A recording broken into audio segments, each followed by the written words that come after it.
On a vu du Dragon Ball, on a vu du Bleach, on a vu du One Piece. Cette fois-ci, on va se pencher sur Jujutsu Kaisen, Kimetsu no Yaiba et My Hero Academia. Hein, toutes les licences qui finissent en RA. En A. J'en ai marre. Bref, salut à toutes et à tous. Marty Japan. Kimetsu no Yaiba, c'est l'une de mes licences préférées. C'est une licence qui ne m'attirait absolument pas. Et vous vous souvenez, vous avez été nombreux à me harceler. Marty, il faut absolument que tu regardes. C'est incroyable. Moi, je suis plus team manga. Et je me suis plongé dans cette histoire. Et bon sang, ça m'a pris aux tripes. Ça touche tellement la culture japonaise. Et je le vois dans la vie de tous les jours au Japon. Que tu comprends tellement de choses en tant que japonais. Hein. Quand je parle avec des amis qui ont lu Kimetsu no Yaiba, des amis japonais, ils sont en mode mais c'est totalement nous. Et c'est pour ça que la fin est incroyable et elle est appréciée des japonais, qu'elle sera détestée par les occidentaux à mon avis.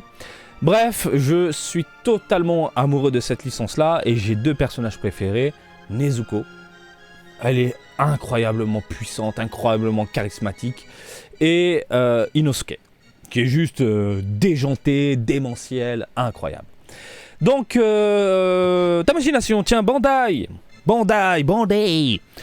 c'est placé durant l'événement du moment des figurines Prize qui ont été dévoilées dans un petit événement à Odaiba, pour dévoiler de l'autre côté, eh bien, des figures zéro. On a des démons d'un côté, on a des gentils de l'autre, et on va justement s'y pencher. On va commencer avec deux gentils petits démons à 14 300 yens qui déboulera en janvier 2023. Figure art zéro, fort sympathique. Alors, voilà, ça s'affiche, et je trouve que c'est ultra dynamique, que c'est bien pensé. On a la demoiselle qui virevolte dans tous les sens, et qu'elle est tenue par ces espèces d'écharpes, on va dire ça comme ça, hein, maintenu directement. Il n'y a pas de support, il n'y a pas de socle, voilà. Et le rendu global est juste incroyable, c'est magnifique. Du coup, dans le même esprit, ils annoncent une Nezuko, mais une Nezuko que j'attendais moi de mon côté. Une Nezuko femme fatale, femme vénère, femme en colère. Vous le savez certainement si vous suivez la licence, elle a la possibilité de modifier son corps. Et là, elle passe en mode adulte, mode énervé, et elle est incroyable en termes de design. Je vous parle du design. Une figure art 0 a été annoncée, elle coûte 8280 yens, ça sortira en février 2023. Et je vous la montre. Je suis pas fan. Attends que j'allais dire, je suis fan, j'adore, je suis sous le charme. Non, je suis vraiment pas fan de ce que j'ai sous les yeux. En termes de modélisation, j'ai l'impression de voir une figurine Game Center. À savoir une Game Center de moindre coût, hein, les figurines pas top. Et c'est pas le design que j'apprécie. On est sur un design de Nezuko limite enfant, mélangé à cette nouvelle forme. Et je suis pas spécialement fan. Pour le moment, il n'y a qu'une seule figurine de Nezuko avec sa corne, son corps plus ou moins d'adulte entre guillemets, qui est juste incroyable et qui reprend la cover d'un manga. C'est chez Aniplex. Ils ont pendu une Nezuko. Le problème, c'est qu'elle coûte trop cher. Elle coûte trop cher. Donc là, on est sur une Nezuko qui envoie un kick avec plein d'effets partout. Les effets sont dégueulasses. Il y en a trop. Les espèces d'effets bleus, là, tourbillonnants, fallait en mettre moins. Et les petits éclairs flash rosâtres, violets, fallait mettre un peu plus. Voilà. Ben, je sais pas, ça manque d'équilibre dans cette figurine, ça manque clairement d'équilibre. Je sais que vous êtes nombreux à m'avoir tagué en disant Marty regarde ça tue, machin, etc. Je sais que vous êtes nombreux à l'apprécier, mais moi je suis, je reste sur mon banc de touche, c'est pas pour moi. Et même la peinture ne me plaît pas, regardez, j'ai l'impression que ça déborde au niveau de la bouche. Regardez, on a de la peinture rose sur les dents quoi. Non, j'ai l'impression que c'est une figurine de transition, genre figurine pas chère qu'on va vendre cher. Tu vois ce que je veux dire? Allez, on enchaîne, messieurs, dames, sur des figurines Game Center. Boku no Hero Academia Q-Posket. Janvier 2023, 3e semaine, voilà. Sympathique, valeur sûre. C'est de la figurine que je recommande si vous aimez les personnages chibi, grosse tête, petit corps, yeux globuleux brillants, et les Q-Posket. Et je crois que j'ai jamais vu de Q-Posket dégueulasse. 95% du temps, c'est de la bombe atomique. Ils savent y faire. Toujours My Hero Academia The Evil Villains volume 6. Oh là là, ça c'est ma préférée. C'est ma méchante préférée. Tout manga confondu. Hein. Elle est tellement géniale. Je vous parle de méchante, hein. C'est hyper bien pensé, elle est délirante, elle est psychédélique, elle est psychotique, elle est incroyable et la figurine est top. Généralement, en façon de la gamme Evil Villains, elle est, c'est du sûr. Bref, de quoi vous faire plaisir. Ça sort quand? J'ai oublié de vous le dire, janvier 2023, 4ème semaine. Là, on enchaîne avec du My Hero Academia, on a de la DXF, 3ème semaine de janvier 2023. De la DXF sympathique, de la DXF bien réalisée. Oui, mais prototype. Voilà, du proto, avec quelques jointures sur les côtés, même sur les cheveux. Ouh là là, ça pique un peu. À voir le produit définitif si c'est bien emboîté, bien présenté. Mais là, quand même, globalement, elle est très très jolie. My Hero Academia, donc, toujours The Amazing Heroes, volume 3, décembre, 2ème semaine de décembre 2022. Nous avons, hop là, du Le Million qui est magnifique, non, qu'est-ce que je vous dis, Le Million, je suis fatigué. Bref, alors, des figurines de lui, on en a énormément. Et généralement, elles sont magnifiques. Mais celle-là, je le trouve un peu boudiné au niveau de la tête. Je sais pas ce que vous en pensez. Et les ailes font un peu pâté. Je sais pas si vous pouvez le voir. Mais ça fait un peu pâté collé au niveau des plumes. J'accroche pas. Donc pour le coup, moi je vous conseille d'aller voir ailleurs. Hein. Des figurines qui sont déjà sorties. Pas très fan. Oh, j'avais oublié qu'il y avait du Naruto. Il y a du Naruto, Vibration Stars. Ils sont à fond. Ils nous régalent chez Bandai. Ils nous sortent des merveilles. Février 2023, messieurs, dames, attention, c'est parti avec Sasori. Bim. Sympa. Bim. Il veut péter des gueules. Bim. Je te fais un zoom. Bim. Ça finit à la maison. Non, elle est très très jolie.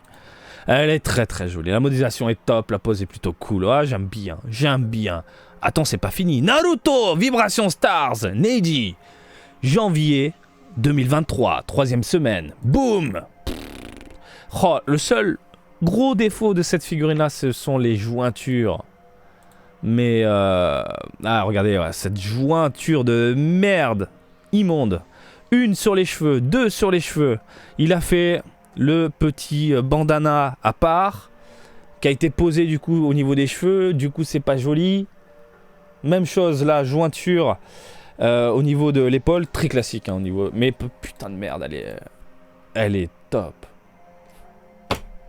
La modélisation globale, elle est top. Dommage pour ces jointures de merde. À voir en vrai, mais je pense qu'elle va être impeccable. Vous avez encore de la Vibration Stars. Oui, vous avez bien entendu, de Sakura, Hinata, qui verront le jour en février 2023. Bim. Qu'est-ce que tu veux le plus? Hein, c'est top. Elle est belle. Elle est belle, Sakura. Elle est magnifique. Elle envoie une patate. Et ça fait du bien de voir du Naruto. Ça fait du bien de voir du Naruto, bordel de merde, dans les Game Center, dans les rayons. Oh là là. Oui, Bandai.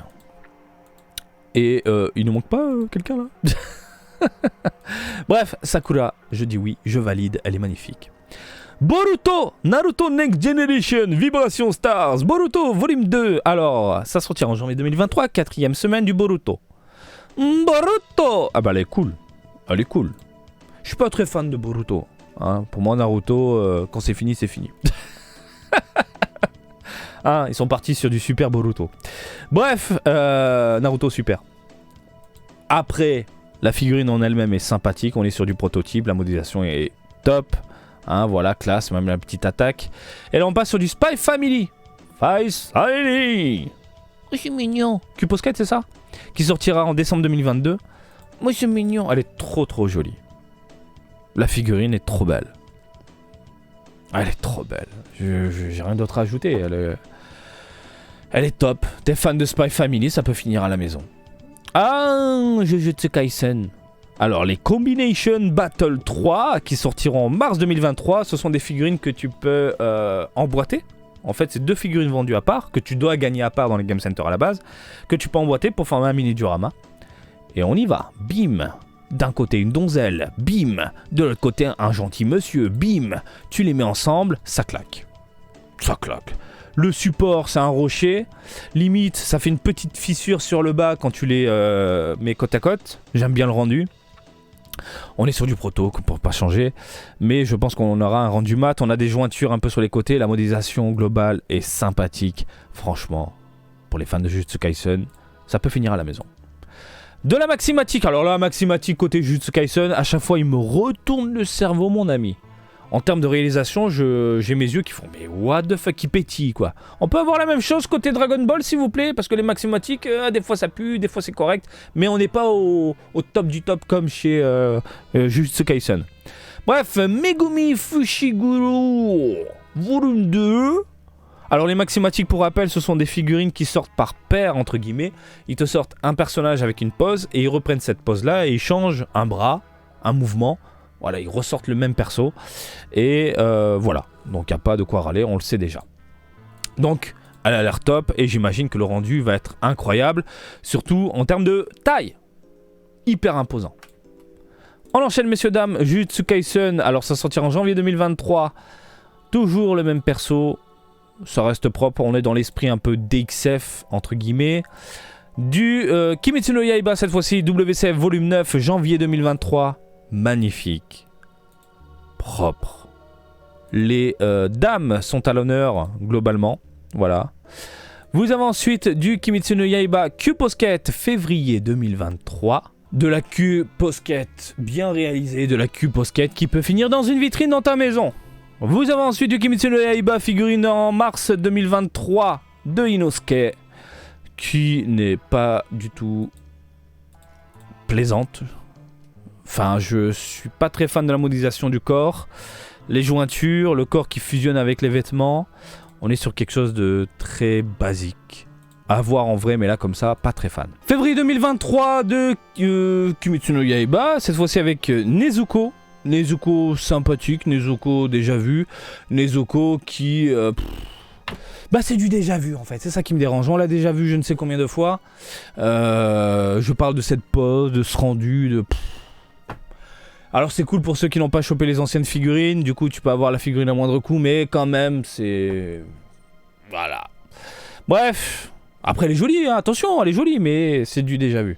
Après l'avantage aussi de Kimetsu no Yaiba, la franchise Kimetsu no Yaiba, c'est qu'il y a beaucoup de personnages secondaires, dérivés, etc. à fond.